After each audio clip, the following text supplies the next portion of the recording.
მოგესალმებით, დავიწყოთ Business Insider ეკონომიკისა და ბიზნესის მთავარი სიახლეებით. ახალი სამუშაო კვირა, რა თქმა უნდა, საკმაოდ დატვირთული, ძალიან ბევრი სიახლე, რომელიც ჩვენ გვექნება მიმდინარე კვირის განმავლობაში, ძალიან დეტალურად გავშლით ყველა მიმართულებით აქტივობს. მიუხედავად ზაფხულის პერიოდისა, საკმაოდ აქტიურია ბიზნესი ქვეყანაში, საკმაოდ აქტიურია საქართველოს მთავრობა იმ რეფორმების განხორციელების პროცესში, რომელიც სწორედ ბიზნეს აქტივობას ჯამში და ბიზნესადმი ხელშემწყობ გარემოს განაპირობებს და შესაბამისად ძალიან ბევრი საქმეა და ძალიან ბევრი სამუშაოა იმისთვის, რომ ჩვენს მაყურებელთან მივიტანოთ ყველა ის სიახლე, რომელიც გვაქვს. მთლიანობაში რამოდენიმე საინტერესო აქტივობა გვაქვს მიმდინარე კვირის განმავლობაში, როგორც გასული კვირის ბოლოსაც აგვისტოთ, ჩვენ ძალიან ვრცლად გავშლით საქართველოს ეკონომიკის და განვითარების მინისტრის ვიზიტს ჩინეთში, ისევე როგორც რა თქმა უნდა სხვა თამდევ აქტივობებს, რომლებიც ამ საკითხების ირგვლივ და არა მხოლოდ არის, ასე ვთქვათ, ჩვენს გარშემო. თუმცა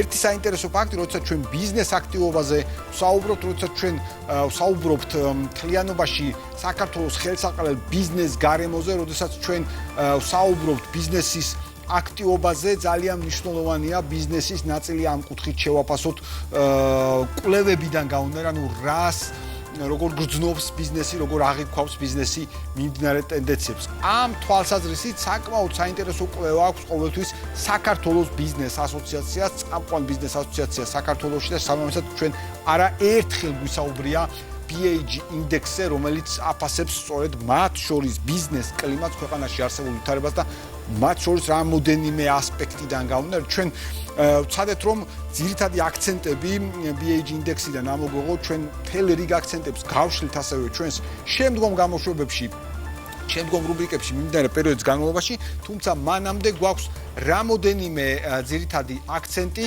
ამ პერიოდის განმავლობაში, რომელიც უკვე დაფიქსირდა, რომლებზეც ასევე ნაწილობრივ ჩვენ გვქონდა საუბარი ჩვენს პლატფორმებზე, IBZ Business Insider-ში სწორედ ვისაუბრეთ საქართველოს ბიზნეს ასოციაციის აღმასრულებელ დირექტორთან ერთად ამ თემაზე და შეგვიძლია ახლა ძირითად აქცენტებზე ასევე გავამახვილოთ ყურადღება, რა იყო ძირითადი აქცენტები კვლევაში და კიდევ ერთხელ შემდგომ ეტაპობრივად ჩავშალოთ, ვინაიდან რამოდენიმე აქცენტია, რომელიც კიდევ უფრო მეტ სიღრმისეულ ანალიზს მოითხოვს, თუმცა პირველ რიგში რა თქმა უნდა ამ კუთხით ჩვენ გვინდა შევაფასოთ ვითარება, რომელიც ამ ნაწილში წარმოვადგინეთ და პირველი გრაფიკა თუ შეიძლება, რომელიც გვაჩვენებს ვითარებას BAG ინდექსის გამოკითხული კომპანიების შეფასების ნაწილში, კიდევ ერთხელ 2026 წლის მეორე კვარტალზე ვსაუბრობთ და ჯამური დასკვნა, რომელიც BAG ინდექსიდან გამომდინარეობს, ამ შემთხვევაში არის, რომ ბიზნესის მიმდინარე მდგომარეობა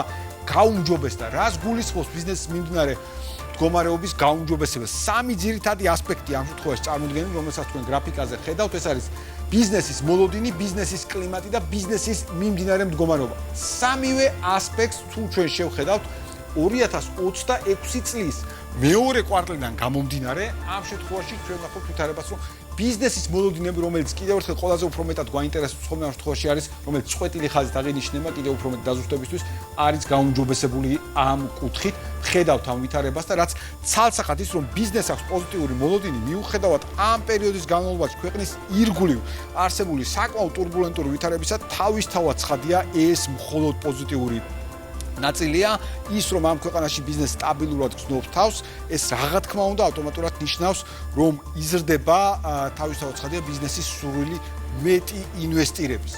ამავდროულად ბიზნეს კლიმატი ქვეყანაში ამ მთლიანობაში, რომელიც რა თქმა უნდა მთავარი ფაქტორია მოლოდინების გაუმჯობესება ან გაუარესების ცალსახად უმჯობესდება. ბიზნეს კლიმატის გაუმჯობესების ნაწილს ჩვენ ვხედავთ და ამ შემთხვევაში თუ შევადარებთ ელემენტარულად პირველი კვარტლის მაჩვენებელს, ზრდა არის საკმაოდ სოლიდური. ორივე კომპონენტში ბიზნესის მოლოდინების და ბიზნეს კლიმატის შემთხვევაში პირველ და მეორე კვარტლის გამოკითხვასთან დაკავშირებით ხედავთ საკმაოდ პოზიტიურ მოლოდინებს და რა თქმა უნდა ბიზნესის მიმდინარე მდგომარეობის გაუმჯობესების ტრენდს ასევე ჩვენ ხედავთ ამ ნაწილში. ცალსახად აქედან გამომდინარე ის, რასაც BAG ინდექსი აღნიშნავს, ბიზნესის მიმდინარე მდგომარეობა ამ კუთხით არის გაუმჯობესებული, რაც კიდევ ერთხელ ცალსახად საკმაოდ პოზიტიური სიგნალია ამ ჭრილში. შემდგომი გრაფიკა, სადაც ჩვენ შევხედავთ ძალიან საინტერესო ვითარებას, რომელსაც ჩვენ ყოველთვის ძალიან დეტალურად განვიხილავთ ხოლმე ჩვენ სხვადასხვა მიმართულებებზე, სხვადასხვა ასპექტში, მათ შორის განსაკუთრებით დასაქმების ნაწილი მინდა გამოვყო. ჩვენ საუბრობთ და ამ შემთხვევაში BAG ინდექსი საუბრობს ძირითად ხელის შემშლელ ფაქტორებზე, რომელსაც ასახელებენ გამოკითხული კომპანიები 2026 წლის მეორე კვარტალისათვის. რა არის ძირითადი ხელის შემშლელი ფაქტორები, რაზეც კომპანიები აქცენტს აკეთებენ და პირველ ადგილზე შეიძლება ცალსახად ითქვას, ეს არის სპეციალისტების ნაკლებობა. ანუ კომპანიების დიდი ნაწილი პრობლემურ საკითხად თვლის ერთის მხრივ სპეციალისტების ნაკლებობას და მეორეს მხრივ ასევე მინდა შევხედოთ მესამე კომპონენტს, რომელიც არის სამუშაო ძალის ნაკლებობა. ანუ რეალურად რა ვითარება გვაქვს პარადოქსი, რომელზეც ჩვენ მუდმივად ვსაუბრობთ. ერთის მხრივ ჩვენ ვსაუბრობთ, რომ ქვეყანაში უმუშევრობის მაჩვენებელი ჯერ კიდევ მაღალია, რადგან პრემიერ-მინისტრი ხშირად აკეთებს ხოლმე აქცენტს, მაგრამ მეორეს მხრივ ჩვენ ვხედავთ, რომ თუნდაც აი ამ უმუშევრობის ამ მაჩვენებლის, ამ პროცენტული მაჩვენებლის პირობებში, რომელიც ჩვენ გვაქვს დაფიქსირებული, ბიზნესისთვის პრობლემაა სპეციალისტების ნაკლებობა და მთლიანობაში სამუშაო ძალის ნაკლებობა. ანუ ბიზნესი მზად არის მარტივი დასკვნა ამ ნაწილიდან, რომ სამუშაო ძალაზე მოთხოვნა დააფიქსიროს და მიიღოს, ასე ვთქვათ, სამუშაო ძალა, მაგრამ მას სჭირდება ამავდროულად სპეციალისტები. ანუ შესაბამისად, ქვეყანაში ყავს ადამიანები, რომლებიც ამ პერიოდისთვის ვერ არიან იმ მოთხოვნებთან ადაპტირებულები და თავსებადები, რომლებიც სურს ბიზნეს დასაქმების მიმართულებით. რეალობა გვაქვს შემდეგ, თუ უფრო მეტად იქნება დაახლოებული ბიზნესის საჭიროებები სამუშაო ძალის კვალიფიკაციასთან, ჩვენ ახლა და ამ პერიოდში, ანუ შესაბამისი გადამზადების პარალელურად შეგვიძლია სოლიდურად შევამციროთ უმუშევრობის ის მაჩვენებელი, რომელიც ამ პერიოდში არის დაფიქსირებული. ეს არის ფაქტობრივი მაჩვენებელი, კიდევ ერთხელ, რომელიც ემყარება არა რაიმე თეორიულ ფაქტებს, არამედ კონკრეტულად ამ შემთხვევაში ბიზნესის გამოკითხვის შედეგებს. და რა თქმა უნდა, ჩვენ ამ ნაწილს კიდევ უფრო დეტალურად და კიდევ უფრო ვცლად გავშლით, ასე ვთქვათ, ჩვენს შემდგომ რუბრიკებში, ვინაიდან განათლების ნაწილი, ბიზნესის და განათლების მეტი სინქრონიზაცია, უკეთესი ეფექტის მისაღწევად ჩვენთვის და ჩვენი განხილვის ნაწილისთვის არის ყოველთვის გამორჩეულად პრიორიტეტული ნაწილი. და მესამე გრაფიკა, რაზეც გვინდა ასევე ყურადღება გავამახვილოთ, აქ არის კომპანიების წილი, რომლებიცაც არსებობს, ასე ვთქვათ, ეს ფაქტორები, როგორც ხელისშემშლელი ფაქტორი, აქ გვაქვს ძალიან პოზიტიური ნაწილი, ვინაიდან სულ უფრო მეტად არის შემცირებული იმ კომპანიების პროცენტული მაჩვენებლები, რომელთათვისაც ის ფაქტორები, რომელიც ჩვენ აღვნიშნეთ, არის ხელისშემშლელი ფაქტორები. კომპანიების ნაწილმა გამოსავალი იპოვა ამ ნაწილში და რა თქმა უნდა, ამ კუთხით ძალიან დიდი მნიშვნელობა აქვს ბიზნესის და ხელისუფლების დიალოგს. ის ფაქტორები, რომელიც იყო აღნიშნული წინა შემთხვევაში, ანუ წინა გრაფიკაზე, როგორც ხელისშემშლელი ფაქტორები კომპანიების საქმიანობის, ბუნებრივია დიდწილად თუ დავაკვირდებოდით იმ ფაქტორების ნაწილს, დიდწილად იყო მოგვარებადი და გადაწყვეტადი ხელისუფლებასთან დიალოგის შედეგი. ეს არის სწორედ ის ფაქტორები, სადაც ვითარება არის ასევე გაუმჯობესებული და რა თქმა უნდა ვისურვებდით, რომ ეს პროცენტული მაჩვენებლები და კიდევ ერთხელ დაღმავალ ტრენდს ხედავთ, ჩვენ თუ ავიღებთ ვითარებას მაგალითად 63%-დან, დაღმავალ ტრენდს ხედავთ, თქვა ამ შემთხვევაში როგორც პოზიტიური ნაწილი, რა თქმა უნდა, გვაქვს მოლოდინი მესამე კვარტალის მაჩვენებლებიდან კიდევ უფრო მეტად გაუმჯობესებს, მაგრამ კიდევ ერთხელ ამავდროულად მთელ რიგ საკითხებთან მიმართებაში რა თქმა უნდა საჭიროა კიდევ უფრო მეტი დაახლოება ბიზნესის და განათლების საჭიროებას. ეს რაც შეეხებოდა უკვე საქართველოს ბიზნეს ასოციაციის აი ამ კვლევას BAG ინდექსს, რომელიც არის წარმოდგენილი, კიდევ ერთხელ ჩვენ რა თქმა უნდა BAG ინდექსის მთელ რიგ კომპონენტებს კიდევ უფრო მეტად მივაქცევთ ყურადღებას. და თემა ჩვენთვის ასევე ძალიან საინტერესო თემა, რომელსაც ყოველთვის განსაკუთრებულ ყურადღებას უთმობთ, შეეხება ასევე ჩვენი მომავლის საკითხებს, თითოეული ჩვენგანის გულისხმობთ ამ შემთხვევაში საპენსიო ფონდთან დაკავშირებულ საკითხებზე. დღეს გვინდა რომ ვისაუბროთ ასევე ამ ნაწილზე და მიმოვიხილოთ მათ შორის ჯამში 6.5 წელი გავიდა, ცოტა მეტიც ეს მაჩვენებლები და ამავდროულად ვიმსჯელოთ მომავალზე და ჩვენ რა თქმა უნდა უკვე ჩვენს განახლებულ სეზონში კვლავ გავაგრძელებთ ამ თემებზე საუბარს, თუმცა მანამდე ჯობს რომ მიმდინარე პერიოდი შევაჯამოთ საქართველოს საპენსიო ფონდის საინვესტიციო სამსახურის მთავარი საინვესტიციო ოფიცრის მოვალეობის შემსრულებელთან ქალბატონ ანა ნაჭყებიასთან. ანა, მოგესალმებით, მადლობას გიხდით ბიზნეს ინსაიდერში მობრძანებისათვის. გთხოვთ ძალიან მიხარია რომ ჩვენი სტუმარი ბრძანდებით კიდევ ერთხელ და ამ შემთხვევაში ჩვენ შეგვიძლია ვთქვათ რომ ვაჯამებთ გარკვეულწილად ჩვენს რუბრიკას, ჩვენს წამყვან სტუმრებთან ერთად და მადლობა ამისათვის. შეიძლება გავყვეთ ამ ნაწილს, შეჯამების ნაწილს და ბოლო სიახლე, რომელიც ვნახეთ, იყო OECD-ის წევრი ქვეყნების 2025 წლის მონაცემთან შედარებით საქართველოს პოზიციები, საკმაოდ დამსახურებული მოწინავე პოზიციები საპენსიო ფონდის რეალურ ამონაგებთან მიმართებაში, თუ შეგვიძლია განმარტოთ უფრო დეტალურად რომელ ქვეყნებზე ვსაუბრობთ, გასაგები OECD-ის წევრებთან დაკავშირებით, რომელ ქვეყნებზე ვსაუბრობთ და რას ნიშნავს, რომ ამონაგების კუთხით მოწინავეები ვართ? სალამი კიდევ ერთხელ გიორგი, დიდი მადლობა დაპატეჟებისთვის. ნამდვილად OECD-მ გამოაქვეყნა საპენსიო ფონდების სტატისტიკა 2025 წლის მომგებიანობის შესახებ. OECD აერთიანებს ეს სტატისტიკა მოიცავს როგორც OECD-ის ქვეყნების წევრ ქვეყნებს, ისე სხვა ქვეყნებსაც, მათ შორის საქართველოსაც. აქ შედიან წამყვანი განვითარებული ქვეყნები, როგორც ევროპიდან, ისე განვითარებული ქვეყნები ამერიკის, აზიის, აღმოსავლეთის, მათ შორის საქართველოს სტატისტიკაც არის მოცემული და აჯამებს 2025 წელს როგორც ნომინალურ, ისე რეალურ ამონაგებს საპენსიო ფონდების, ჩვენი ტიპის საპენსიო ფონდების. ამ მონაცემებზე დაყრდნობით, ჩვენ როგორც იცით, სამი პორტფელი გვაქვს, ეს არის დინამიკური, დაბალანსებული და კონსერვატიული, რომლებმაც 2025 წელს განსხვავებული მომგებიანობა აჩვენეს, როგორც რეალური, ისე ნომინალური და როდესაც შევადარეთ და OECD-მ გამოაქვეყნა ეს მონაცემები, მეოთხე ადგილზე არის ჩვენი დინამიკური პორტფელი რეალური ამონაგებით.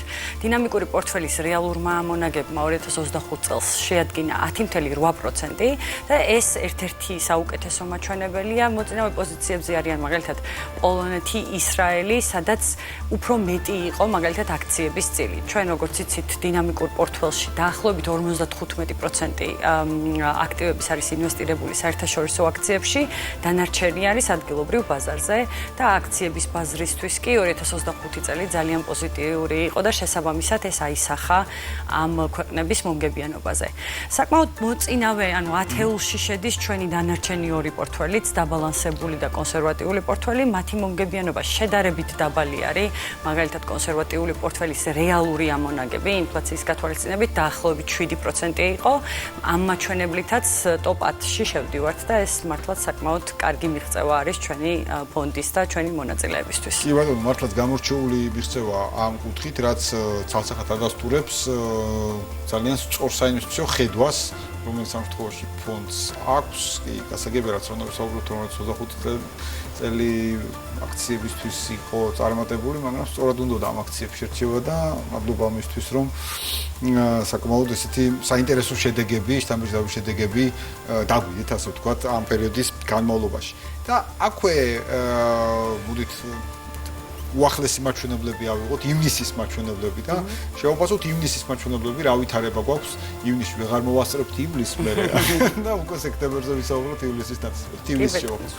პირველი ნახევარი 2026 წლის ასევე საკმაოდ აქტიური იყო, განსაკუთრებით ეს გლობალური აქციების ბაზარზე, სადაც ვნახეთ საკმაოდ მაღალი ზრდა აქციების ბაზრის. მიუხედავად იმისა, რომ მერყეობა გქონდა, როგორც იცით, ეს პირველი ნახევარი რო შევაფასოთ, ბევრი გეოპოლიტიკური ცვლილება მოხდა, მაგალითად, გქონდა რეგიონში ომი, ირანში ომი დაიწყო, რამაც რა თქმა უნდა გავლენა იქონია აქციების ბაზარზე და გარკვეული პერიოდი, აი პირველ კვარტალში ვხედავდით საკმაოდ დიდ მერყეობას, განსაკუთრებით დინამიკური პორტფელისთვის, სადაც აქციების წილი შედარებით მაღალია. თუმცა ამის მერე, როგორც იცით, დასტაბილურებული არის სიტუაცია, ნავთობის ფასებიც მერყეობს, თუმცა მაინც ჩამოსულია იმ მაღალ მაჩვენებლებთან შედარებით, შესაბამისად ინვესტორების განწყობები აქციების ბაზრების მიმართ გაუმჯობესებულია ამ ბოლო პერიოდში და ჯამურად პირველი 6 თვე რო შევაფასოთ აქციების ბაზარი ისევ ინარჩუნებს ჩვენს აქტივის კლასებს შორის. მიმდინარე წლის 6 თვის პირველი 6 თვე რო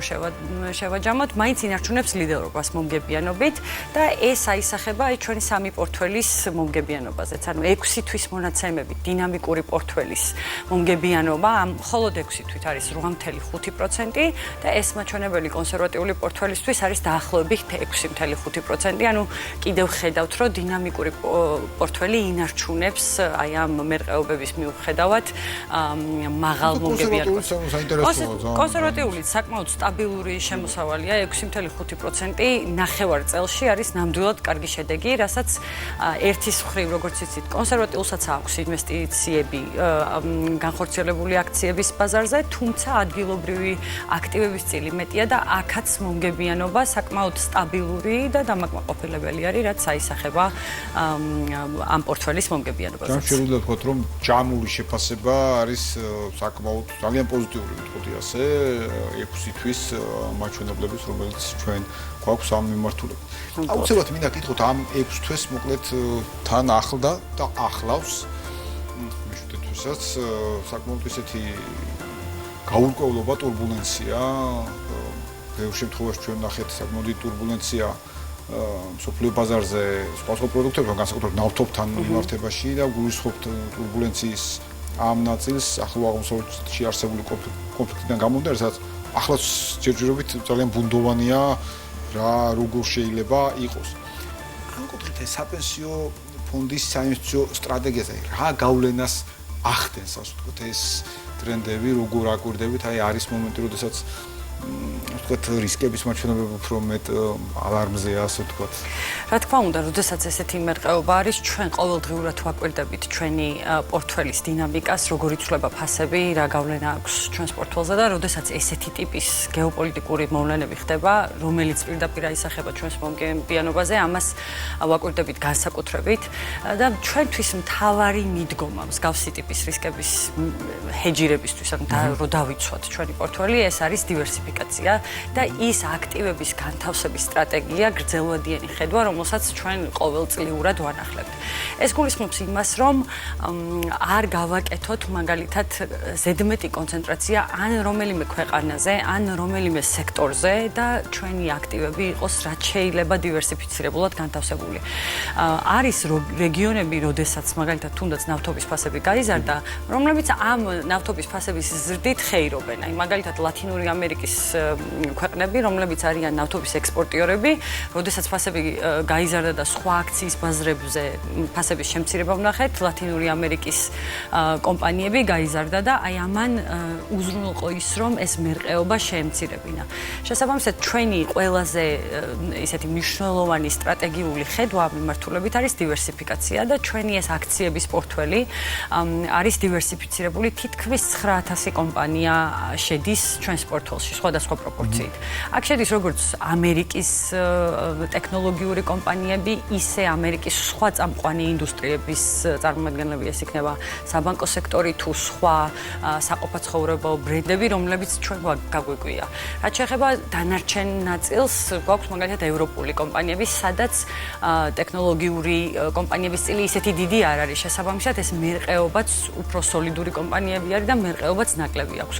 გვაქვს აზიური კომპანიები, განვითარებადი ბაზრები, რომლებსაც სხვადასხვა ფუნდამენტური ფაქტორი უწყობს ამ ბაზრების ზრდას ხელს და შესაბამისად მსგავსი გეოპოლიტიკური მერყეობები, აი ესე პირდაპირ ანუ მთლიანად არ იწვევს ჩვენი პორტფელის შემცირებას, არამედ დაბალანსებულად ხდება ეს მერყეობა. კი ბატონო, ეს დივერსიფიცირება უცხოურ ბაზრებთან მიმართებაში, ინვესტიციებთან მიმართებაში ძალიან მნიშვნელოვანი ნაწილია ამ კუთხით. ხა უცებად მინდა გადავიდე კიდე ერთ საკითხს, რომელზეც მუდმივად ვკითხულობთ ხოლმე ამ საკითხს.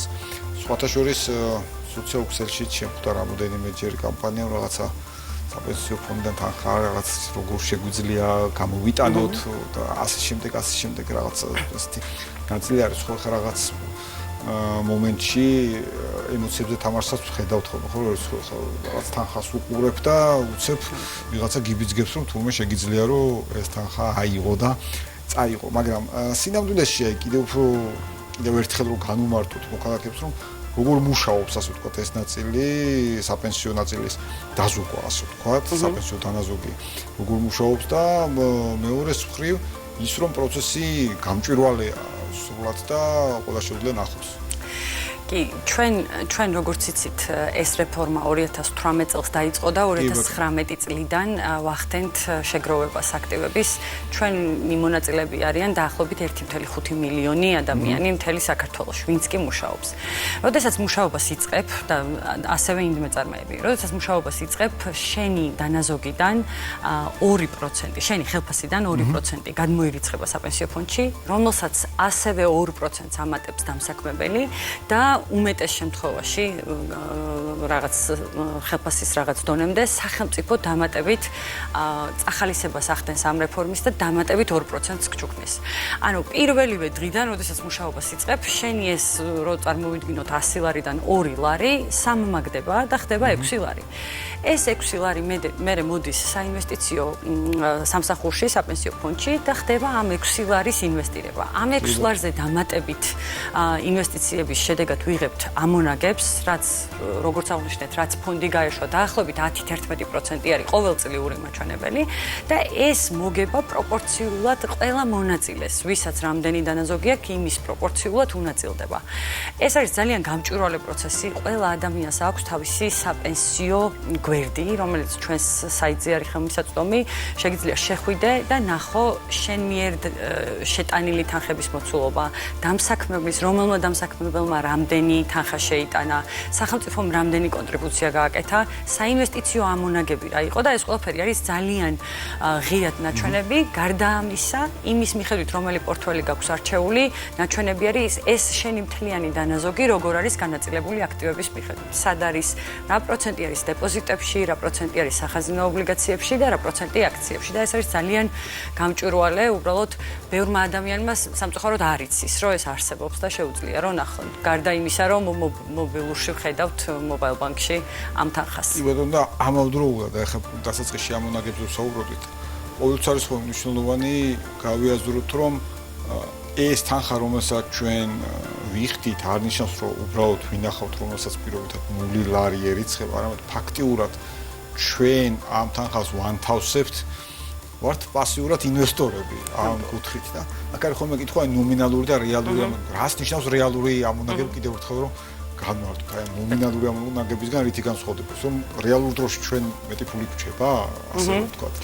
საპენსიო ფონდის მთავარი მიზანი კანონით განსაზღვრული არის რეალური ამონაგების მაქსიმიზაცია.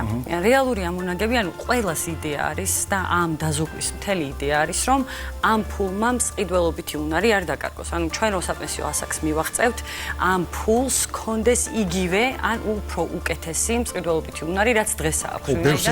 ეს აშინებს ზუსტად, რომ მე რა იქნება. ზუსტად. აი ამ მსყიდველობით უნარს განსაზღვრავს პირველ რიგში, განსაზღვრავს ინფლაცია.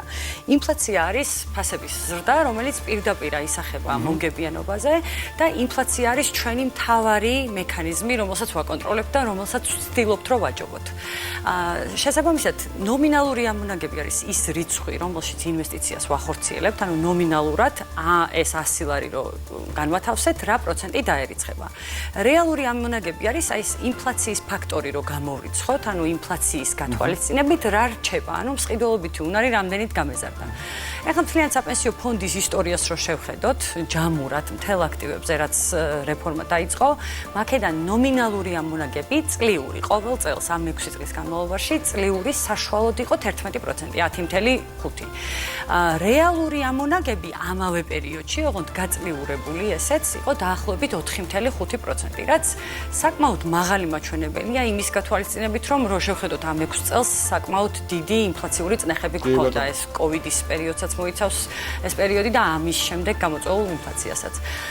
თუმცა ასევე ბევრად მაღალი არის მაგალითად დინამიკურის და დაბალანსებული პორტფელის რეალური ამონაგები, რაც დაიწყო ეს ფონდები. ჩვენ ეს ფონდები გავუშვით 2023 წლის აგვისტოში და აგვისტოდან მოყოლებული მაგალითად დინამიკური პორტფელის რეალური გაწლიურებული ამონაგები არის დაახლოებით 7%, რაც საკმაოდ მაღალი მაჩვენებელია და ნიშნავს, რომ ის დანაზოგები, რომლებიც დინამიკურ პორტფელში იყო, საშუალოდ ინფლაციის გათვალისწინებით 7%-ით იზრდებოდა ყოველ წელს.